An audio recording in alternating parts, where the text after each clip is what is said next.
साथियों, चैनल पर आपका फिर एक बार स्वागत है।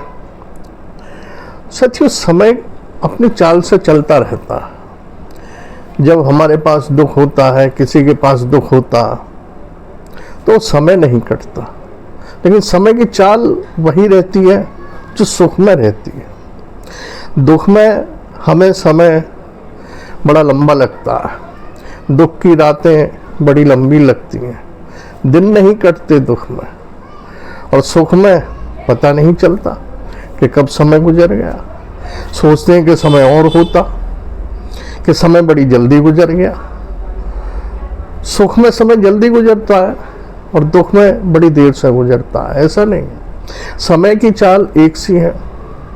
बस ये हमारे सोचने का नज़रिया है कि दुख में समय बहुत धीरे धीरे चलता है और सुख में समय दौड़ता है, निकल जाता है। जबकि सच्चाई ये है कि गम में हम इतने गम में हम इतने दुखी रहते हैं कि उस समय हर चीज़ हमें बहुत भारी लगती है। समय की रफ्तार भी हमें बहुत धीमी लगती है। और सुख में हम इतने मशगूल रहते हैं, भूल जाते हैं, ईश्वर को भूल जाते हैं, रिश्ते नातों को भूल जाते हैं, इंसानियत भूल जाते हैं। उस समय पता नहीं चलता, समय गुजर जाता है तो हम सोचते हैं समय बहुत जल्दी गुजर गया। कुछ अनहोनी भी ऐसी होती है जीवन में जिनकी कभी हम कल्पना नहीं कर सकते, कभी सोचते नहीं। न जाने कब कौन सी अनहोनी, कौन सा गम, कौन सा दुख किस दरवाजे से निकल के सामने आके खड़ा हो जाए। जैसे बिल्ली दबे पांव आती है, शिकार पे झपट्टा मारती है। कौन सा गम कब दबे पांव आ जाए, हमारी खुशियों का गला घोंट दे, हम नहीं जानते। काश हमें ये पता चल जाए कि कब गम आ रहा है, कब दुख आ रहा है, तो हम सचेत हो जाए, बच जाए। लेकिन नहीं बच। हाँ, खुशी का तो आभास हो जाता है, लेकिन गम का, दुखों का हमें आभास नहीं हो जाता। अनहोनी कब आ जाती है हमें नहीं पता। होनी जहाँ नहीं होती वहाँ अनहोनी हो जाती है। जिसकी कल्पना नहीं, जिसके बारे में सोचते नहीं, जिसके बारे में जिक्र नहीं करते, ऐसी अगर कोई बात हो जाती है, घटना हो जाती है, उसी को हम लोग अनहोनी कहते हैं। साथियों, मेरा तो एक सोचना है, अगर हम नेचर के साथ चलें, प्रकृति के साथ चलें, प्रकृति के साथ अपना जीवन यापन करें, समय के साथ कदम ताल मिलाकर चलें, न समय से आगे दौड़ें न समय से पीछे दौड़ें, तो शायद अनहोनी से बचा जा सकता है। लेकिन आजकल की ये नौजवान पीढ़ी समय से बहुत आगे दौड़ना चाहती है, समय से और कई कदम आगे निकलना चाहती है, समय से पहले हर चीज़ पकड़ना चाहती है, समय से पहले इतना पैसा कमाना चाहती है कि ऐश करे, बाकी जीवन वो ऐश में गुजारे। ये जो आगे बढ़ने की प्रवृत्ति है, ये जो रफ्तार आजकल की नौजवान पीढ़ी अपने जीवन में ला रही है, ये बहुत दुखदाई साबित हो रही है। मोटरसाइकिल पे नौजवान लोग ऐसे दौड़ते हैं,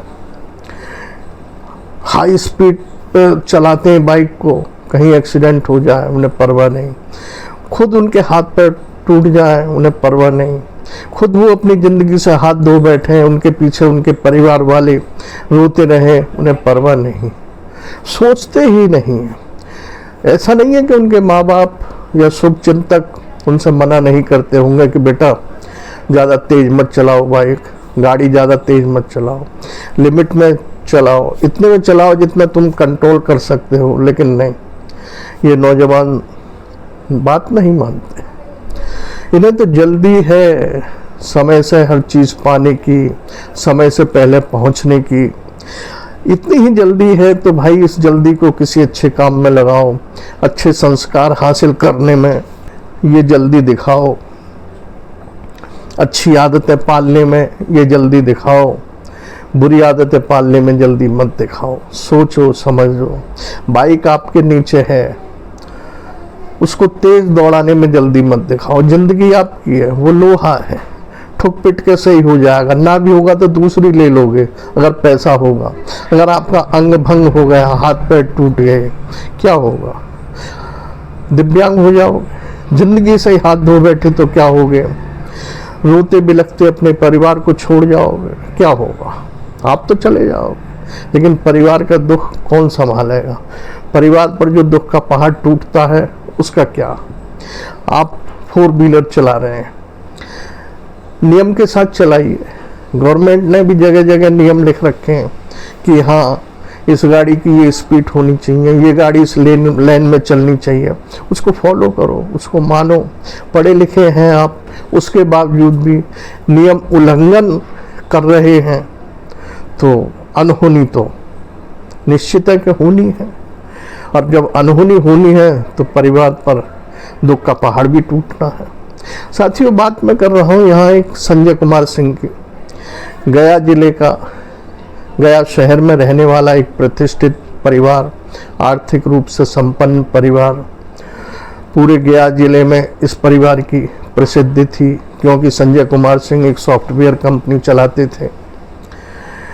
वो बिहार लोक सेवा आयोग की परीक्षाओं की भी तैयारी कराते थे। उसमें भी उनको इस तरह की प्रसिद्धि मिली हुई थी कि उनके यहाँ जो कोचिंग लेता था वो अच्छे नंबरों से पास होता था। अच्छा भला परिवार, सभ्य परिवार, पढ़ा लिखा परिवार। संजय कुमार सिंह के 3 बेटे थे, 2 जुड़वा और एक तीसरे नंबर का। 2 जो जुड़वा थे उनमें सौरभ कुमार और गौरव कुमार सिंह। सौरभ कुमार सिंह बड़ा और गौरव कुमार सिंह छोटा, 1-2 मिनट का अंतर रहा। सौरभ कुमार सिंह की सगाई हो गई, शादी पक्की हो गई, फरवरी में शादी होनी थी। परिवार में खुशियां थी, छोटा भाई भी खुश था। माँ बाप शादी की तैयारी कर रहे थे, पैसे की कमी नहीं थी, तो उनके माता पिता पूरा परिवार दिल्ली और गाजियाबाद खरीदारी करने आया, ज्वेलरी की, गिफ्ट आइटमों की। वो लोग गाड़ी से ही आए थे, स्कॉर्पियो गाड़ी थी उनकी अपनी। आए, कुछ खरीदारी उन्होंने दिल्ली से की, कुछ गाजियाबाद से की। गाजियाबाद में खरीदारी की, ज्वेलरी खरीदी, कपड़े लत्ते खरीदे, गिफ्ट पैक खरीदे और वो स्कॉर्पियो में रख दिया। ये शनिवार की शाम की बात है। साथियों, गाड़ी में जब सामान रख दिया तो उसमें इतनी जगह नहीं थी कि पूरा परिवार यानी संजय सिंह की पत्नी और 3 बेटे उसमें जा सके। उसमें सिर्फ 3 व्यक्तियों की जगह रही, एक संजय कुमार और वो अपने 2 जुड़वा बेटों के साथ उसमें स्कॉर्पियो से गया जिले के लिए चल दिए। और उनकी पत्नी और उनका तीसरे नंबर का बेटा मानव कुमार सिंह वो ट्रेन से गया जिले को बैठे गाजियाबाद स्टेशन से। साथियों, जब ये यमुना एक्सप्रेस वे पर पहुंच गए तो गाड़ी सौरभ कुमार चला रहा था, जो उनका बड़ा बेटा था और जिसकी सगाई हो चुकी थी और शादी थी। सौरभ कुमार इतनी तेज गति से गाड़ी चला रहा था। यहाँ से शनिवार को 8 बजे निकले थे और पूरी रात सौरभ कुमार ने गाड़ी चलाई। कहीं कहीं उसने जो गति सीमा लिखी हुई थी उसको भी तोड़ा और तेज रफ्तार से गाड़ी दौड़ाई, क्योंकि रात में वाहन कम रहते हैं सड़कों पर, इसलिए उसको सड़क सीधी खाली मिल गई तो उसने ओवर लिमिट से गाड़ी चलाई। सुबह 7 बजे के करीब ये लोग आगरा पार करके आगरा लखनऊ एक्सप्रेस वे पर पहुंच गए थे और हसनगंज के पास पहुंचने वाले थे। सामने एक कंटेनर खड़ा था, उसका ड्राइवर कंटेनर को अपना खड़ा करके शौच क्रिया के लिए खेतों में चला गया। सौरभ कुमार को झपकी आई या क्या हुआ कह नहीं सकते, पीछे से इतनी तेज गति से गाड़ी कंटेनर में घुसी कि वो उसमें जाके फंस गई। आवाज हुई, जब वो ड्राइवर शौच क्रिया कर रहा था उसने देखा कि एक्सीडेंट हो गया, मेरी कंटेनर में पीछे से स्कॉर्पियो घुसी है, तो वो भाग गया वहां से। वहीं से 500 कदम दूर पे पुलिस पिकेट थी पीवीआर की, वो आई, उसने तीनों घायलों को देखा, इनकी सांसें चल रही थी। तीनों को उन्होंने लखनऊ लोग बंधु अस्पताल में पहुंचाया। जब तक वो वहाँ ले गए तो तीनों मर चुके थे, यानी उनका संजय कुमार और उनके दोनों जुड़वा बेटे। उनकी जीवन लीला समाप्त हो गई। उनके पास जो आधार कार्ड और कागज़ थे उनके अनुसार उन्होंने उनकी पत्नी पर फ़ोन किया। वो लखनऊ पहुंचने वाले थे, वो लखनऊ से वापस आए, पोस्टमार्टम हाउस पहुंचे, जहां पुलिस ने उनको पोस्टमार्टम हाउस पहुंचा दिया था, तीनों बॉडी को।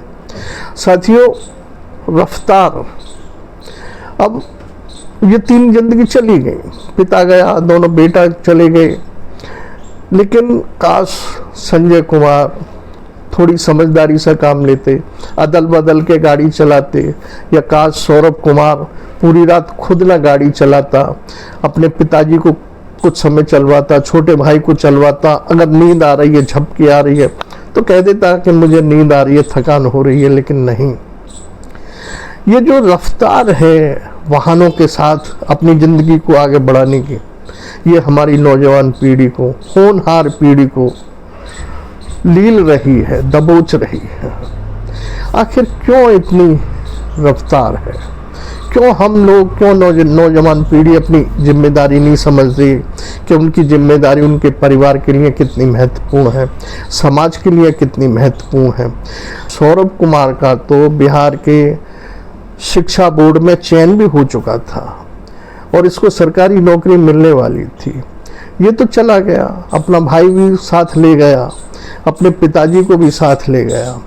काल ऐसा आया कि इस परिवार पे आपदाएं, दुख और गम अचानक आ गए। कहाँ तो ये लोग मंसूबे बांध रहे थे कि सौरभ के सिर पे सेहरा बंधेगा, मैयत कफन उड़ाया जा रहा है। सोचें आप, कल्पना करें कि अनहोनी कब किस रास्ते से, किस कदम से, किस दरवाजे से, ऊपर से नीचे से कब आ जाए, हम लोग नहीं जानते। बस मेरी तो नौजवान दोस्तों से यही अपेक्षा है, यही अपील है कि ज़िंदगी आपकी है। ईश्वर बार बार ज़िंदगी नहीं देता, ये दिए अनमोल है, इसकी सुरक्षा करो। अपने वाहन पे जा रहे हो, 4 व्हीलर पे जा रहे हो, 2 व्हीलर पे जा रहे हो, सोचो रफ्तार किसके लिए, किसको दिखाना है? ज़माने को दिखाना है। ये ज़माने के दिखाने के चक्कर में लोग ऊपर पहुंच जाते हैं। अरे अब किसी को मत दिखाओ, दिखाना है तो अपनी काबिलियत दिखाओ, अपने अच्छे संस्कार दिखाओ, अपने आदर्श दिखाओ, अपनी काबिलियत दिखाओ। ये वाहनों पे, 4 व्हीलर पे और 2 व्हीलर पे जो आप ये तेज़ रफ्तार में अपनी ज़िंदगी को आगे ले जाना चाहते हैं, ज़िंदगी आगे नहीं जाती है, आप वक्त से पहले ऊपर पहुंच जाते हैं। बस इसी के साथ साथियों, ये वीडियो आपने देखी, सुनी, समझी, इसके लिए आपका आभार।